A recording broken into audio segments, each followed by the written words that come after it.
And now, it's time for another Dice Tower review with Ryan Metzler.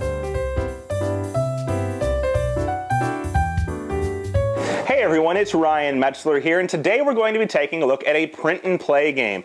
We're going to take a look at Roboderby Express.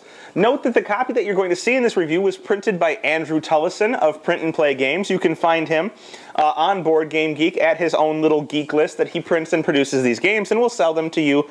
Note, he's not selling the game per se, he is selling the service of printing the game. Anyhow, you'll see that his copy is quite nice, but real quick, why don't we take a look at the components you get in here. We'll take a look at how the game plays. It's going to be a two-player programming game, and then we'll come back here and we'll get my final opinions on this print-and-play title. Here you can see the components for Roboderby Express, and this is a print-and-play copy of a print-and-play game, but you can see the components are very nice. That's because these are made by Print-and-Play Productions, run by Andrew Tullison, also known as Howitzer. If you're looking for a really nice copy of some print-and-play games, he does a very good job.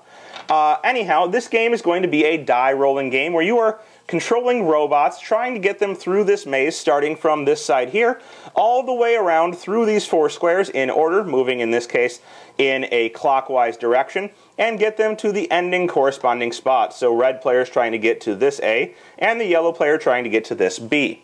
Now these robots are going to move by using dice that you are going to roll and program your robot with. It's going to be somewhat random because you are rolling dice, but there is some type of controlled chaos to it. But at the beginning of the game, each player is going to roll their dice, and they're going to have some type of results. This player rolls, and this player rolls. And from these rolls, they have to choose one operation that they would like to do first. And there are several different operations. So we have things like move forward. This would be move forward one time. There are also going to be move forward more than one time, so it'll say 1, 2, or 3. You have right turns, they look like this. You're going to have a left turn. These are simply 90-degree turns in the direction that it says. You're going to have some that are right turn and then laser fire, and I'll go over how that works. You're going to have shift to the left in this case. You're also going to have shift to the right. You're going to have some that back you up. And you're going to have some that are going to do various other things like U-turns. But there are two special commands that are important to know. There is two hacking commands. So there's one that kind of interferes with the other player. It looks like this. And when you use this, it's going to stop your opponent's action that they've planned for the round. And there's another one that is an exclamation point. If I can find it here real quick, I'll show it to you. And I'm having a difficulty finding it. But there is one that looks much like this.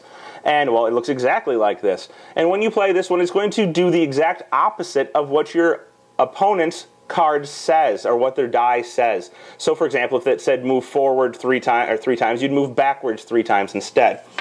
So after you roll your dice, you're going to roll all 5. You're going to have to choose one, and you're going to put it on your own little board. You're going to do this hidden, so maybe you want to cup your arm in front of it, or you could have a player shield. But you're going to choose one action that you'd like to do first. So maybe the red player chooses to move forward 1, and they would put this on R1 on their own player board. Whereas the other player doesn't really have a great option. They could shift left or right, so maybe they want to shift to the left. That would do nothing. So maybe they choose this one because they don't like any of their other choices.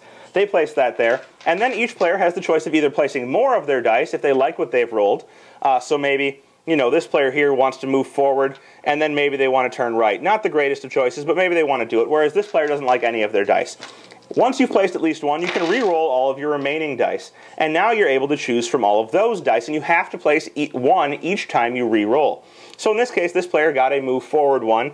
Maybe they put that in their second spot. Whereas this player here also got a move forward 1, but now they've turned to the right. So turning or moving forward 1 will just run them into the wall in their current planning strategy. So maybe they turn back left. They made a poor choice earlier, but now they've got a better one. This player here may want to turn right. And they keep going in this manner, rolling and placing at least one die until they've filled up all 4 of their registers. Now you'll see here, there are 3 different types of spots on your registers. There's the green spots, which are going to be actions you would want to do. There are the yellow spots, which say no op on them.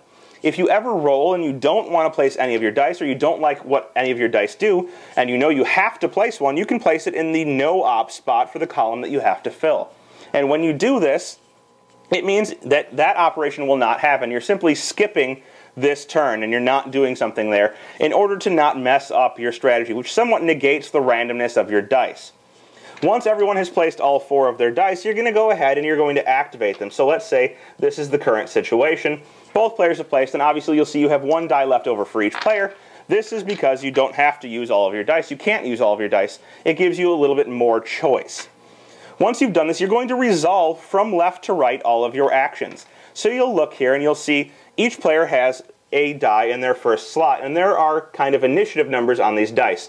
The red player's initiative is 100, the yellow player's initiative is 80, which means red is going to go first.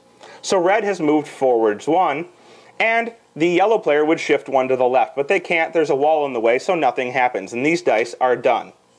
Now, we have initiative of 110 for yellow and 25 for red. So yellow moves forward 1, and red turns 90 degrees to the right.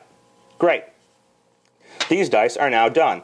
And we go on to the third action. So 50 and 35, but it doesn't matter because this player would have chosen to skip their action, although I don't know why, but they chose to skip their action. This player is going to turn to the right 90 degrees, and you'll see here, after they resolve their action, after both players resolve their action, there's a laser fire on here. They're going to shoot, and they're going to shoot straight forward. Well, nobody's in front of them, so nothing happens, but if the other player had been in front of them somehow, this player would take a damage. And taking a damage would turn them down 1 notch, leaving them with 1 less hit point on their turn. When you get down to 4 hit points, you're actually going to start having problems with your programming because the die that you have in the 4th spot is going to lock in place. That's where you see these locks here. And so if this person had been at 5 and now they're down to 4, they're going to start having issues with their programming. And when they get there, they'll now be turning right at the end of their turn every turn until they decide to stop and heal some hit points. So you would go through and you would resolve everything. Once everyone has resolved all of their dice, let's say this player's now at 4, you go ahead and start another turn, and each player would roll all of their remaining dice and start planning again. Now with this player who's down to 4 hit points, always having to turn right at the end of their turn until they decide to skip 1 turn and heal 2 hit points. Moving back up to 6 and making them a little bit better off in terms of trying to plan appropriately. The game is going to go on. At the end of each turn, the lasers are going to fire in their direction straight forward, so after each turn, there's an automatic fire. You can try and position so that you can hurt the other player by ending up behind them and shooting them, or ending up in a way that you can hit them with your laser. But you're going to go on in this manner until one player manages to make it all the way around. We're actually trying to go this way. So until one player makes it all the way around and back to the corresponding spot to where they started, the other A or B spot. And the first player to do this successfully is going to be the winner. And there you have Roboderby Express, a pretty simple little game, one with dice rolling, so there's that amount of chaos in it, but it can be somewhat mitigated by proper planning and by avoiding certain actions. It still has the chaos thrown in by your opponent who can kind of mess with your actions, but all in all, an interesting game, one that plays very quickly, and one that I enjoy for something light and quick. Now, it's not going to be a deep strategic title that I'm going to sit down and play all the time, but if you're just looking for something light with some chaos but some planning, take a look at Roboderby Express. I think it's a print and play title that a lot of different types of gamers can enjoy.